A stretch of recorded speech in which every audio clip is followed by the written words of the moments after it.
Celo, sini bentar. Baru juga kelar ngerjain PL. Celo anak yang baik kan? Ayo bantu mama buat nambah pahala di surga. Di luar panas loh, mendingan kau pura-pura tidur aja. Celo? Iya, Ma. Yes, Raya menang. Kenapa, Ma? Tolong beliin mama telur ayam kampung setengah kilo di warung ya. Duitnya? Nih, Telur ayam kampung setengah matang. setengah kilo, Celo.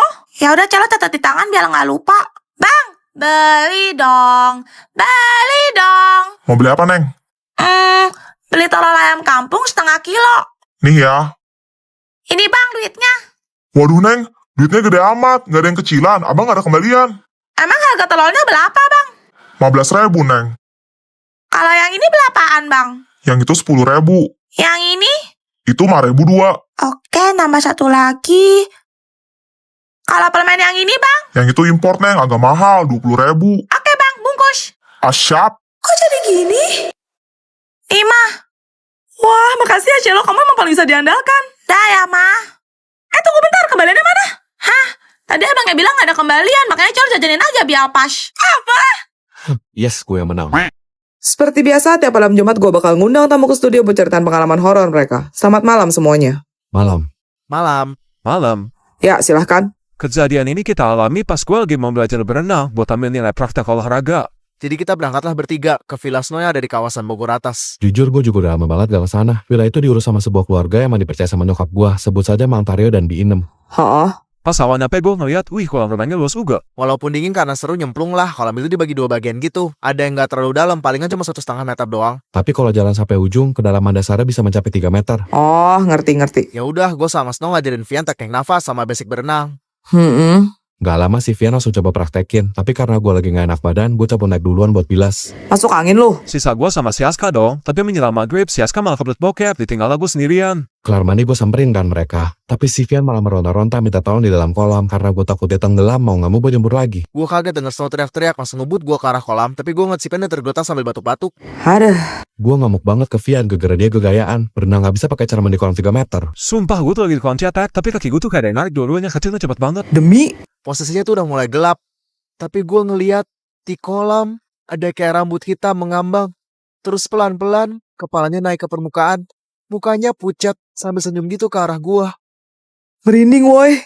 Gantian Aska yang teriak, sampai Mang Tario dan Bi Inem datang. Mereka bantuin gue bangun dan suruh kita buat masuk ke dalam. Gue ceritain tuh kejadian barusan ke mereka. Terus. Mereka bilang 2 tahun yang lalu, anak perempuan mereka yang bernama Nurmala meninggoy. Tenggelam di kolam itu. Dan ciri-cirinya pasti sama kayak yang gue lihat. Tadi si Koko berantem tau mas sama Axel di kelas. Terus mama dapat surat panggilan disuruh ke sekolah sama bu guru besok. Astaga, lihat. Orang dia yang mulai. Siapa yang duluan itu gak penting. Mama gak suka kamu baku hantam. Tapi mah, Belum lagi besok mama harus repot ke sekolah. Malu Elliot, malu. Kamu itu bisa gak sih sehari aja gak bikin mama sakit kepala? Papa pulang. Snow, kamu lihat tuh anak kamu. Tiap hari berantem mulu. Emosin banget jadi orang. Heran nurun dari siapa dah. Pakai nanya segala. Kamu bilang apa barusan? Bukan apa-apa kok Juliet. Lihat, kamu itu di sekolah bukan belajar yang bener malah berantem. Udah merasa paling hebat ya kamu? Udah merasa paling jagoan? Oke, fine. Kalau kamu masih tetap bersikeras begini ya, lihat papa terpaksa mendidik kamu pakai cara lain. Juliet, Celo, mendingan kalian segera pergi dari sini. Ih, kalau gak ikut-ikutan. Kunci pintunya Juliet, supaya dia nggak bisa kabur. Iya, Snow. maaf pa. Jadi gimana tadi kamu menang nggak? Oh enggak pa, si Angsa kuat banget. Payah kamu. Nih, NK aja yang kasih ampun ya. Wah, makasih pa. Habis ini kamu pura-pura teriak ya. Jangan berantem lagi, awas sampai kamu lagi papa habisin kamu. Ampun pa, ampun. Loh, kok tanah liatnya mana? Ya di dalam kantong sana lah. Gak ada lihat. Nih kalau kamu gak percaya cek aja sendiri. Mateng. Mana udah malam begini pula, pasar mana masih buka. Kalian pernah dengar pasar gaib di Gunung Lawu gak? Enggak. Gunung Lawu yang sering dijadikan objek pendakian ini ternyata menyimpan banyak sekali kisah mistis. Salah satu yang terkenal adalah pasar hantu. Serius? Di mananya bro? Di sebelah timur lereng Gunung Lawu, tepatnya di pos kelima pendakian melalui Candi Cepto, terdapat sebuah sabana yang disebut-sebut masyarakat sekitar dengan nama Pasar Dieng. Yang bener, Axel. Banyak pendaki yang mengaku pernah melihat secara langsung, di mana banyak makhluk tak kasat mata bertransaksi layaknya di pasar biasa. Waduh. Ada sebuah peraturan di pasar hantu ini yang sebaiknya tidak kamu langgar. Apabila kamu mendengar seseorang menawarkan kamu untuk membeli sesuatu, apapun itu, kamu harus melempar benda berharga yang kamu bawa ke arah sumber suara tersebut, lalu memungut batu dari tanah di tempat kamu berdiri, sebagai tanda bahwa kamu telah melakukan transaksi jual beli. Tunggu, gimana kalau kita nggak tahu dan nggak ngakuin sesuai dengan peraturan yang berlaku? Kalian akan mengalami kesialan selama kalian masih berada di kawasan Gunung Lawu. Beberapa pendaki dikabarkan tersesat, seolah-olah mereka hanya berputar-putar kembali ke area yang sama. Bahkan kemungkinan terburuknya, Apa tuh? jiwa kalian akan dibawa ke dimensi lain untuk ditahan sebagai jaminan. Lalu perlahan, tubuh kalian pun akan ikut menghilang tanpa jejak. Kamu kenapa, Cia? Cia kesel banget, pokoknya Cia gak mau maafin sama pedagang obat kemarin. Hah? Kok bisa? Jadi dia bilang dia jual obat nyamuk, tapi pas Cia beli terus kasih ke nyamuknya bukan sembuh malah koit. Kenapa sih yang sekecil itu aja harus bohong? Pukul tidak ya. Tapi pedagang tuh emang pada aneh-aneh gak sih? Sumpah gak habis pikir sama Abang Roti sama Abang Honda tadi pagi. Kenapa emangnya? Orang namanya roti tawar pun gak bisa ditawar, emang agak lain abangnya. Ada juga pedagang yang kurang kerjaan loh. Hah? Jualan apaan emangnya dia? Nasi goreng, nasi udah matang masih digoreng lagi. Ngapain? Buang-buang waktu sama tenaga doang kan? Capek, Celo, capek. Eits, jangan gampang nyerah gitu dulu dong. Kita harus belajar dari abang tukang bubur. Lo mau naik haji? Walaupun nasi udah jadi bubur, tetap aja dijual di acuan. Tapi kalian ngerasa gak sih pedagang ikan tuh suka nipu? Nipu gimana? Ikannya kan jelas-jelas udah pada mati, tapi dibilangnya masih seger-seger. Gimana sih? Pedagang sayur juga pelupa parah deh, heran. Iya gitu. Tiap hari dia keliling cuma teriak sayur, sayur. Padahal mah di gerobaknya dia bawa tahu, tempe, cabe. Dia gak inget apa ya?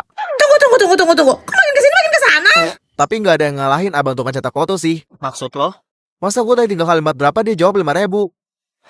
Lo tahu pedagang jajanan di depan sekolah? Kenal semua gua. Mau beli apa lu? Kotak-kotak buat isi kepala lo yang kosong. Ampun, Axel, ampun.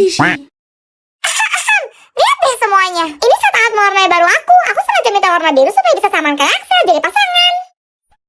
Gak usah kepedean. Cia, kok meja kamu kosong melambung gitu sih? Jangan bilang kamu gak bawa alat mewarnai lagi. Itu Oh iya lupa, kamu kan miskin. Saking miskinnya ngasih warnanya aja warisan anak tetangga. Yang udah patah, pendek, dan hilang-hilangan semua warnanya. Gak lengkap kayak punya aku.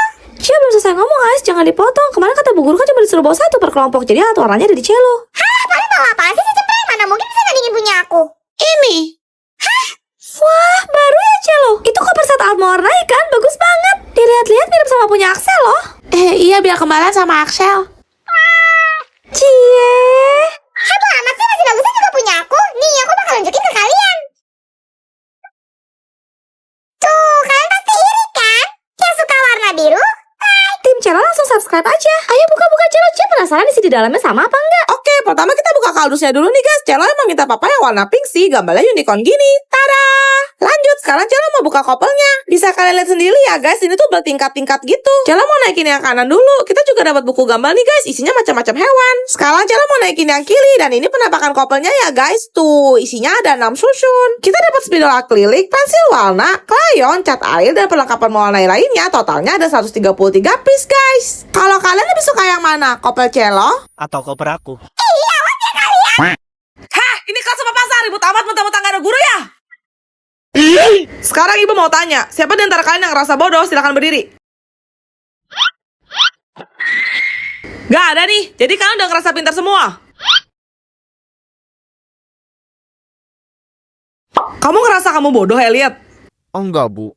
Terus kenapa kamu berdiri? Elliot kasihan, lihat Bu Tifa berdiri sendirian. Keluar kamu dari kelas ini! Aduh, padahal lihat aku baik loh. Wih, ada abang mainan jual di depan gerbang sekolah tuh. Bang. Mau beli apa deh? Pilih aja. Wih, ini apaan bang? Shh, diem-diem ya. Ini senjata rahasia gelembung sabun deh. Piu piu piu piu piu piu piu piu. Keren, mau dong bang. Bungkus, berapa duit tuh bang? Buat adek, abang kasih murah, 50.000 aja. Nih, makasih ya bang. Loh dek, gak bisa dong bayar pakai uang mainan gini. Hah? Kenapa nggak bisa bang? Ini apa emangnya? Mainan. Ya udah nggak sama-sama mainan bang. Gimana sih? Itu kemarin buat abang aja. Makasih ya. Loh he? Elliot pulang. Mama ngapain mah? Lagi nyabut uban. Kenapa rambutnya warna putih gitu mah? Ya karena kamu, Elliot. Hah? Kok aku? Tiap kali kamu berbuat nakal, satu helai rambut mama bakal berubah jadi warna putih. Oh, pantes sekian rambutnya putih semua. Anak setan! Seperti biasa, tiap malam Jumat gue bakal ngundang tamu ke studio buat ceritain pengalaman horor mereka. Selamat malam semuanya. Malam cuy. Malam Cece. Malam, Ce. Malam, Cetifa. Ya, silahkan. Kejadian ini kita alamin pas lagi kegiatan outing sekolah. Di salah satu daerah pegunungan yang gak bisa aku sebutin namanya. Jadi tuh kebetulan aku sama Axel ditunjuk sebagai panitia. Pada awalnya semua berjalan lancar-lancar aja, sampai acara jilid malam. Dia sekelompok sama Elliot dan kita dapat tugas yang harus dituntaskan di setiap pos. Pos pertama, kedua, ketiga aman tanpa hambatan. Tapi mendadak salah satu anggota kelompok kita ada yang jatuh, terus dia nggak sengaja keceplosan ngomong kasar. Terus, Nah, dari sana teror dimulai. Dia ngerasa ada banyak mata yang lagi merhatiin gerak-gerik kita. Udah gitu, kita tuh kayak dibawa muter-muter di tempat yang sama. Entah kenapa kita nggak pada bisa sampai ke pos 4. Padahal udah aku tandain tuh bawahannya pakai tali, tapi tetap aja kita balik ke titik sama. waduh, Perasaan Celo tuh gak enak, soalnya nungguin omongan mereka udah lama kok gak datang-datang. Akhirnya Celo ngomong lah ke Axel. Setelah diskusi dengan guru-guru, kita putusin buat bikin beberapa regu untuk cari mereka. Hah? Di situ Cia udah pasrah, Cia. Lemes banget soalnya jalan berjam-jam. Kondisi anak-anak yang lain juga udah pada capek. Jadi kita cuma duduk aja sambil baca doa rame-rame. Sekitar 30 menitan menelusuri hutan, tiba-tiba Celo dengar suara, dan aku kira samperin, bener aja itu mereka. Pas Celo lihat sekeliling, mereka lagi duduk di area pemakaman. hah, kok bisa? Axel langsung meriksa sekitar kan. Dan ternyata salah satu teman kita nyetot tadi itu gegar tersandung nisan kuburan. Sama Axel dibenerin lagi posisinya. Terus kita satu persatu disuruh minta maaf. Ingat ya, kalau kalian sedang berada di tempat asing, jangan bicara sembarangan. Kalian tidak pernah tahu apa yang sedang mengintai kalian di balik kegelapan.